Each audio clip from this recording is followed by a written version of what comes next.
Nous sommes avec Maryse Duval, qui est la directrice générale du groupe SOS Senior. Bonjour Maryse. Bonjour Frédéric, merci de m'inviter.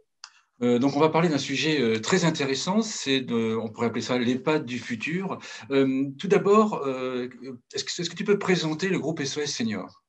Alors, groupe SOS Senior, c'est aujourd'hui, d'abord, nous sommes un groupe privé non lucratif, associatif de l'économie sociale et solidaire.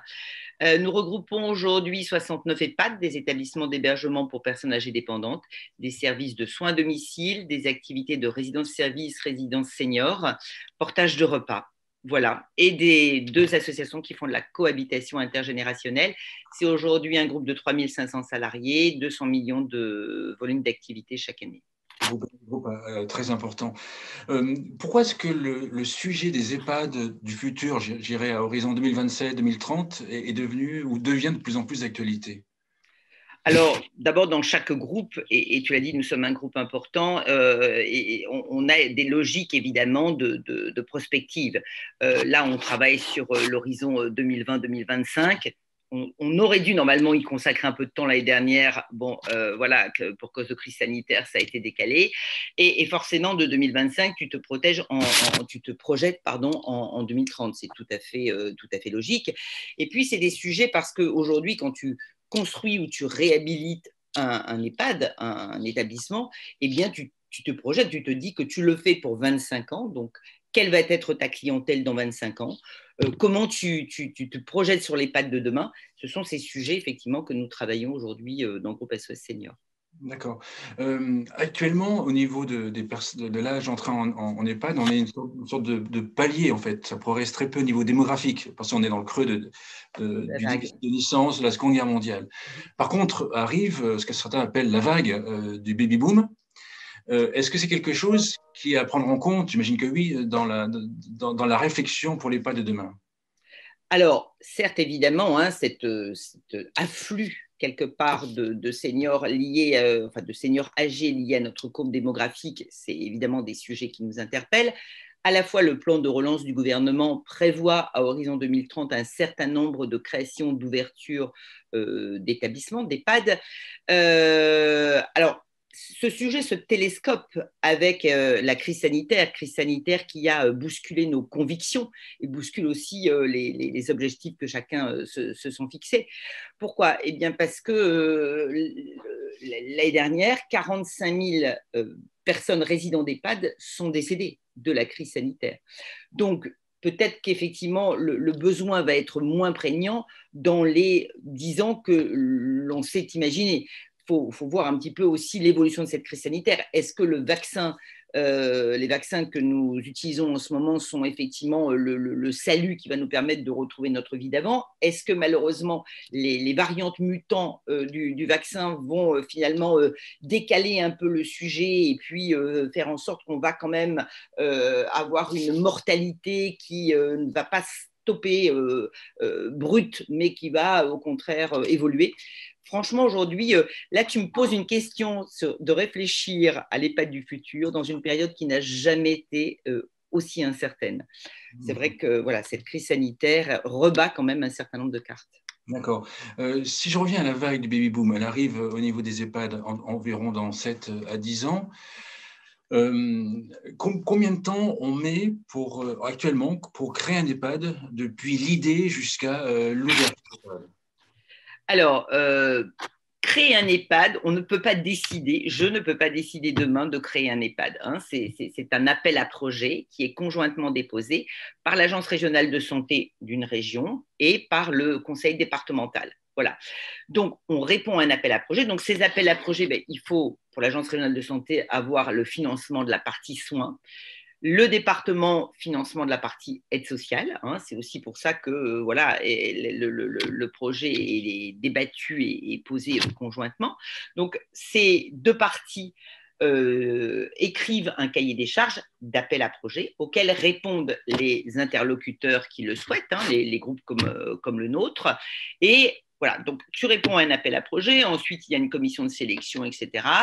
Et on va dire que tu as une réponse à peu près dans les 3 à 6 mois.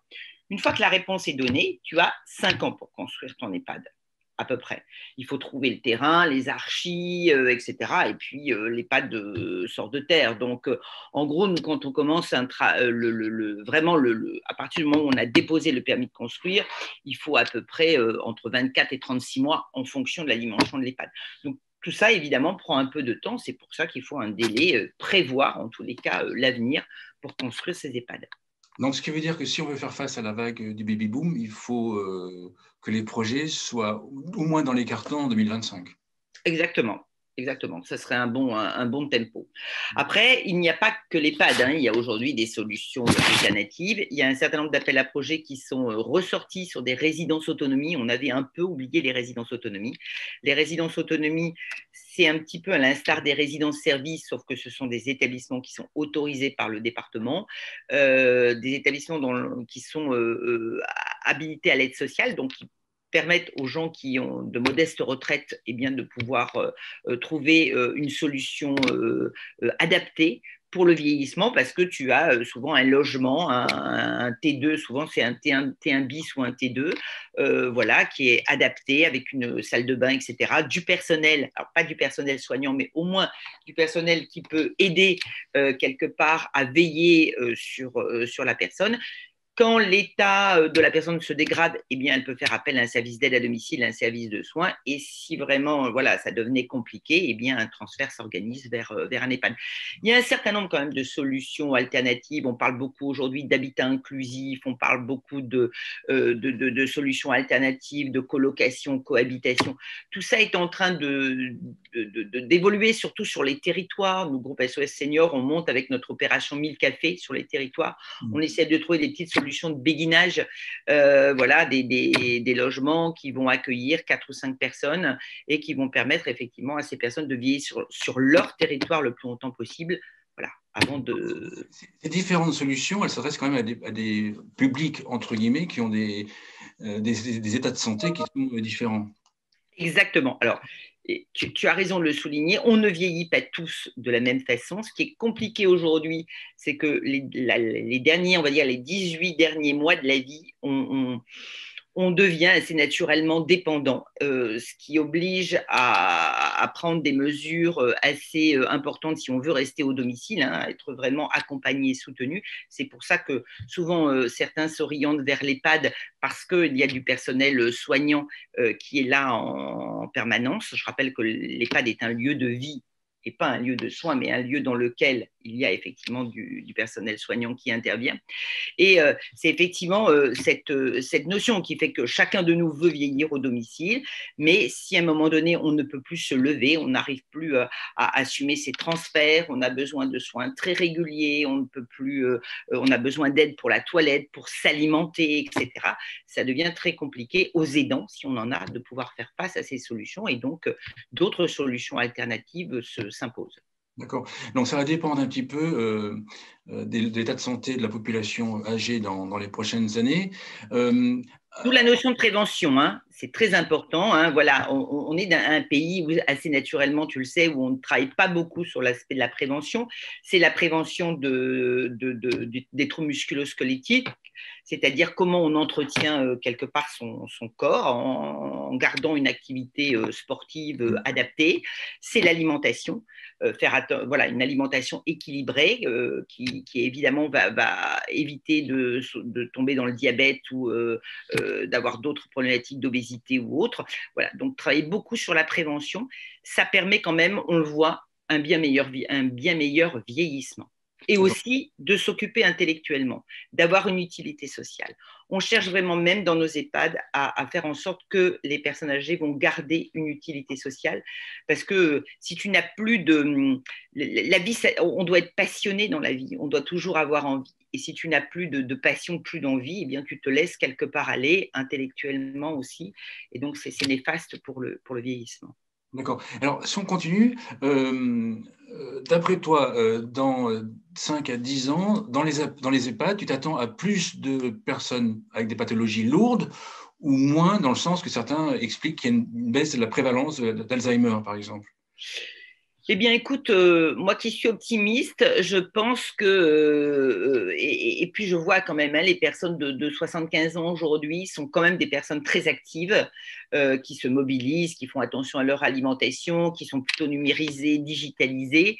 Euh, à l'inverse, il y a malheureusement une frange de la population qui vieillit dans la précarité et pour laquelle ça va être quand même, enfin, pour lesquels les sujets de prévention sont très éloignés de leur quotidien. Leur quotidien, c'est plutôt de se loger et de manger plutôt que d'anticiper le vieillissement. Bon, j'ai plutôt tendance quand même à dire naturellement qu'on va aller vers une frange de seniors qui sait occuper d'elle, qui fait attention naturellement à sa santé et qui va plutôt bien vieillir, même si effectivement, et surtout pour nous, groupe SOS Seniors, on a une frange de la population avec laquelle il va falloir composer, il va falloir adapter en tous les cas nos modes d'accompagnement pour cette population particulière. Ces nouveaux seniors, cette vague baby boomer, on dit qu'elle est critique, rebelle, exigeante. À ton avis, ça va changer quoi sur les EHPAD de demain? Eh bien, oui, un niveau d'exigence quand même. C'est une population qui sait ce qu'est un service. Une population qui a posé beaucoup de questions. Hein. On voit bien aujourd'hui dans le débat public, avec ce qui se passe notamment sur la campagne vaccinale actuellement, des gens qui veulent avoir beaucoup de réponses, qui vont naturellement googliser un peu tout ce qui se passe, et donc bien évidemment être des consommateurs, hein, consommateurs d'EHPAD, de soins, d'attention, de services, avec tous leurs questionnements. Mais je pense que c'est une évolution qu'on sent bien aussi au travers parce que finalement, aujourd'hui, c'est la population des familles de nos résidents. Hein, donc, on voit bien que ce niveau d'exigence monte en puissance depuis quelques années. Naturellement, évidemment, on a pris l'habitude d'y répondre en toute transparence. La communication devient quand même un enjeu dans tous les domaines que ce soit, et encore plus aujourd'hui pour nous dans les EHPAD. Et c'est de cette façon-là qu'il faut effectivement envisager en tous les cas l'avenir pour nos maisons. Certains parlent que le fait qu'une grande partie des bébés ou des jeunes baby boomers sont ou ont été ou vont être aidants, donc vont être au courant de comment organiser les dossiers, les aides qu'on peut avoir, comment organiser les services, comment on trouve un EHPAD, bon bref, qu'est-ce qui se passe dans l'EHPAD, etc. Est-ce que ça va aussi, donc une population éduquée, plus éduquée par rapport à ce sujet-là, qui arriverait au grand âge et donc qui arriverait dans les EHPAD, dans les établissements? Est-ce que ça, c'est un sujet, une idée que tu partages également? Ah oui, complètement. Oui, oui, je pense que… Alors, à la fois, je pense aussi que quand on est aidant, on devient humble. On est humble. Parce que c'est compliqué d'être aidant au quotidien. On sait qu'on est obligé de composer.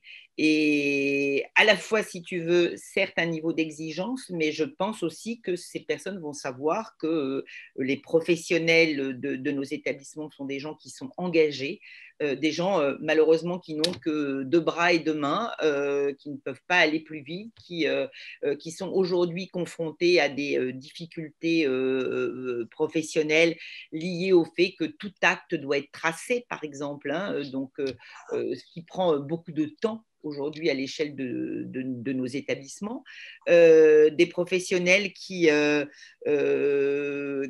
voilà, qui cherchent à se former régulièrement, à performer et être plus efficients. Et c'est ce niveau commun d'exigence qui va faire que nos établissements effectivement vont pouvoir passer à une dimension peut-être un peu plus, encore plus professionnelle. D'accord. Si on parle du personnel, justement, en préparant, tu me disais que c'était un sujet qui était important. Est-ce que tu peux décrire on va dire, la situation du personnel à l'heure actuelle et la problématique, si c'est une problématique, pour les prochaines années? Bien sûr. Alors, évidemment, quand on en discutait tout à l'heure en préambule, je te disais qu'on ne peut pas réfléchir à l'EHPAD de demain sans dire l'EHPAD de demain avec quelles ressources. Aujourd'hui, nous avons de réels problèmes sur les ressources humaines. Un groupe comme le nôtre aujourd'hui doit me manquer 35 infirmières en CDI, il me manque 70 aides-soignantes en CDI, voilà. Donc, et les médecins, alors n'en parlons pas, il y a aujourd'hui en France autant de gériatres que de chirurgiens esthétiques, donc compte tenu de la démographie, il faut effectivement s'inquiéter. Moi, j'ai une courbe de départ à la retraite des médecins qui est effrayante. Dans les 5 ans, je ne sais pas comment nous allons faire pour trouver des médecins. Aujourd'hui, dans certains établissements, j'ai une partie de mes médecins qui sont je crois que j'ai un tiers de mes médecins qui sont des médecins retraités et qui interviennent quand même encore en qualité de médecins coordonnateurs.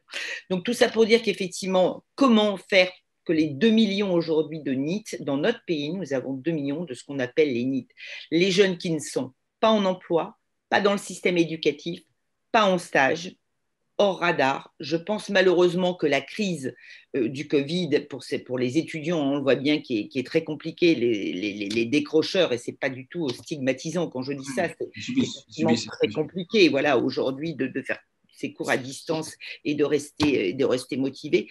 Comment faire qu'on arrive à capter cette population de jeunes qui cherchent un emploi, parce que nous avons dans nos métiers de réelles possibilités. C'est-à-dire que on peut venir aujourd'hui j'ai 150 jeunes en apprentissage, on peut rentrer dans nos métiers en filière agent logistique et puis passer le grade, devenir aide-soignante et puis encore s'engager dans des études, dans une validation des acquis d'expérience pour devenir infirmière.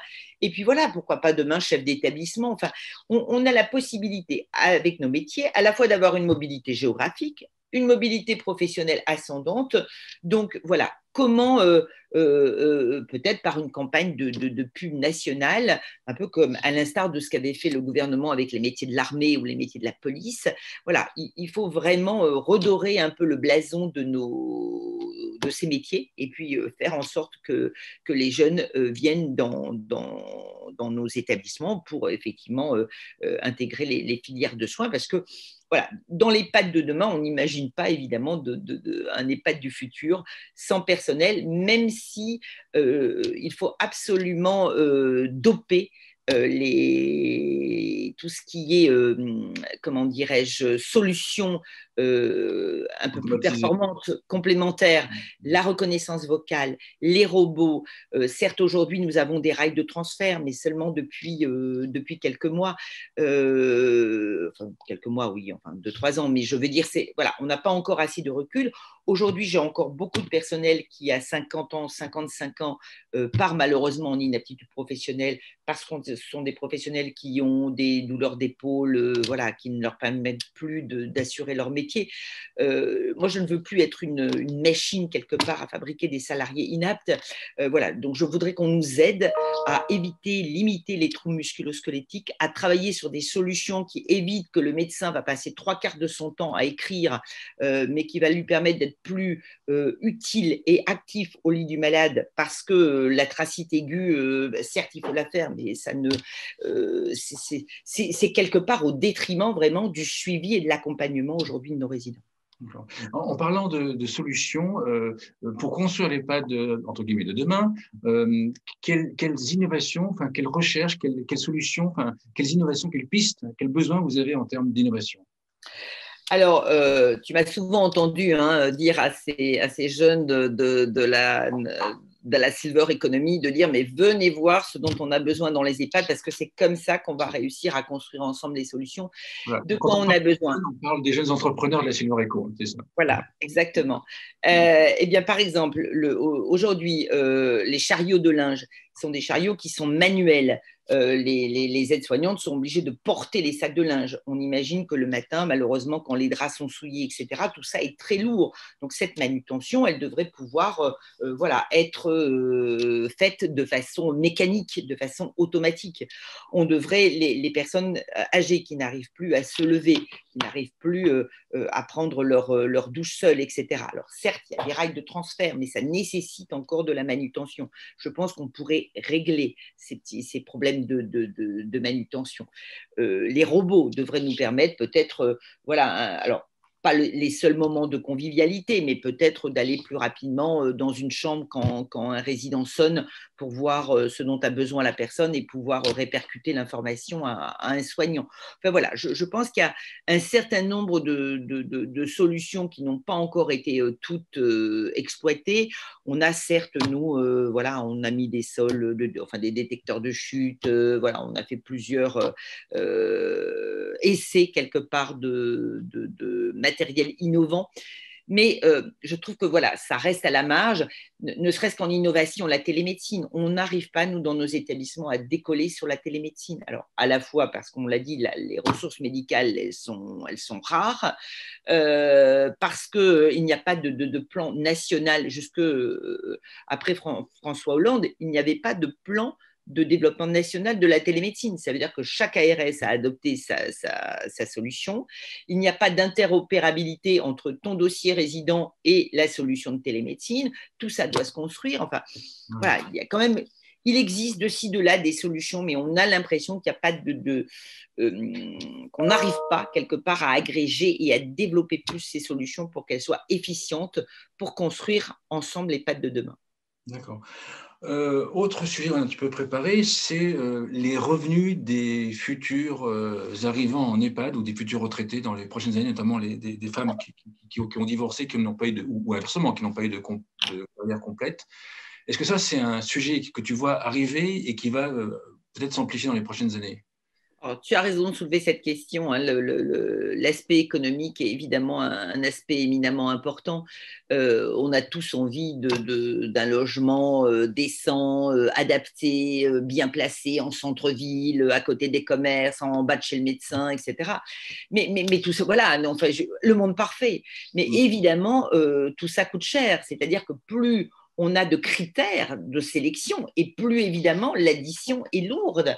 On le voit bien aujourd'hui avec la fameuse loi d'autonomie, dont je ne sais pas si on verra toi et moi un jour le jour, mais qui a encore été décalée. C'est vraiment le sale bébé que chaque président se passe avec l'eau du bain en fin de mandat. Parce que dans cette loi d'autonomie, il y avait normalement un chapitre sur le reste à charge. Mais aujourd'hui, dans un pays où on est passé à 122% de taux d'endettement, notre PIB, à cause de la crise, je ne vois pas légitimement, enfin, voilà, en tant que contribuable, je ne vois pas comment demain l'État va pouvoir compenser ce reste à charge. Donc, c'est évidemment un sujet qui nous interpelle chez Groupe SOS Senior. Moi, je dis, c'est facile de trouver des solutions pour des personnes qui ont 3 500, 4 000 euros de revenus. Hein. Pour moi, c'est un non-sujet. En revanche, pour les personnes qui vieillissent, qui ont 1 200 de retraite, comment effectivement les loger décemment, comment trouver des solutions pour que ces personnes, on parlait de la prévention, hein, continuent à rester dans une dynamique positive, puissent s'alimenter correctement, etc. Ça, c'est des enjeux majeurs, à mon sens, de 2030-2040. Est-ce qu'on ne risque pas d'avoir des EHPAD à double vitesse? En fait, alors je vais employer un grand mot, des EHPAD low cost. Alors, tu sais que Jean-Marc, notre président de directoire, Jean-Marc Borrello, a l'habitude de dire on ne veut pas faire des établissements de pauvres pour pauvres, mais des établissements d'excellence pour tous. Et ça, c'est ce qui nous anime au quotidien dans notre groupe, c'est vraiment comment faire pour trouver suffisamment de moyens, hein, d'où l'invention de notre surloyer solidaire, pour pouvoir effectivement faire des établissements de très bonne qualité, avec des services accessibles à tous. Après, encore une fois, bien évidemment, plus tu rajoutes de briques, voilà, si tu mets une couverture bois, si tu mets des chambres de 40 mètres carrés, si tu mets de la moquette de 22 centimètres, tout ça, effectivement, je vais dire, sont des options qui coûtent cher et qui ne sont peut-être pas indispensables pour avoir un vrai confort d'accompagnement. En revanche, sur le volet humain, et on revient au volet humain, former le personnel à un accompagnement de qualité, s'interroger sur effectivement comment faire de l'EHPAD un vrai domicile, un domicile chaleureux, où effectivement il va y avoir de la convivialité, où on va correctement manger. On sait, toi et moi, que pour manger correctement, il ne faut pas forcément et de bonne qualité, il ne faut pas forcément dépenser beaucoup d'argent. Hein. La cuisine, moi j'ai des cuisiniers aujourd'hui qui arrivent à nous sortir des super menus équilibrés, du fait maison, ils travaillent avec des produits bio, etc. Parce que voilà, on a beaucoup investi en formation sur ces sujets et que ça paye à un moment donné. Donc voilà, il y a des choses qu'on peut faire, clairement. Et puis il y a des choses qui sont pour moi optionnelles, mais non, on ne fera pas des établissements de pauvres pour pauvres demain. Dernier sujet, c'est un autre que je voulais aborder, c'est l'EHPAD hors les murs ou la complémentarité ou la compétition entre les EHPAD et le service à domicile. Est-ce que tu vois ça comme une complémentarité? Comment est-ce que tu vois ça? Est-ce que tu vois, si on parle plusieurs années, en fait, il y a deux sujets dans ma réflexion, il y a deux sujets. Il y a aussi le sujet de l'EHPAD hors les murs. Comment est-ce que tu vois ça dans les 10 prochaines années? Alors évidemment, toi et moi, chacun de nous, nous avons envie de rester chez nous le plus longtemps possible, dans les meilleures conditions possibles. Malheureusement, voilà, peut-être qu'un jour, la dépendance fait que voilà, notre dépendance ne nous permettra plus de nous lever, de nous habiller, d'aller prendre notre douche, etc.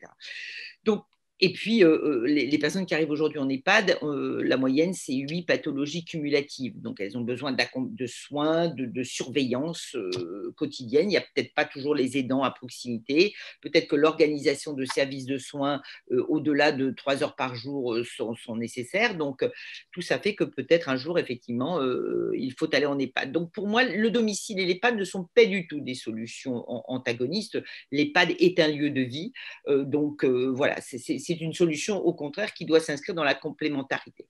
Et nous avons donc travaillé sur ce parcours en inventant le dispositif Senior Connect, qui est cette plateforme de ressources. L'EHPAD est une plateforme de ressources puisque on a une salle de restaurant, on a un coiffeur, une salle de gym, on a une salle de télémédecine, même si j'aimerais qu'elle fonctionne un petit peu plus.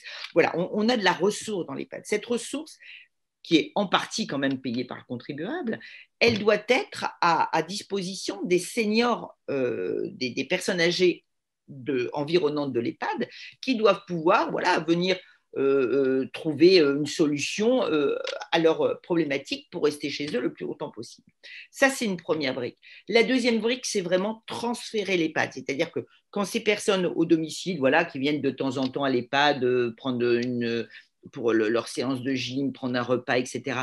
Quand ces personnes vraiment ont des soucis majeurs d'accompagnement, eh bien, comment faire que l'EHPAD aille jusque ces personnes? Donc ça, c'est effectivement l'EHPAD hors les murs, donc qui demande d'avoir une équipe dédiée, une équipe infirmière, aide-soignante, supervisée par un médecin, pour aller effectivement peut-être demain apporter des soins à ces personnes au domicile.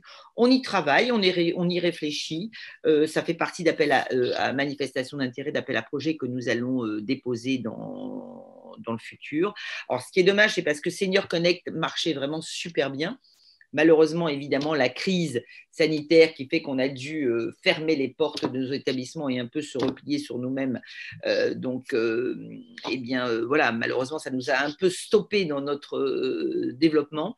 Mais on garde toujours un lien avec nos bénéficiaires de l'extérieur. On avait repris cet été, d'ailleurs, pas mal de sorties en groupe, en commun.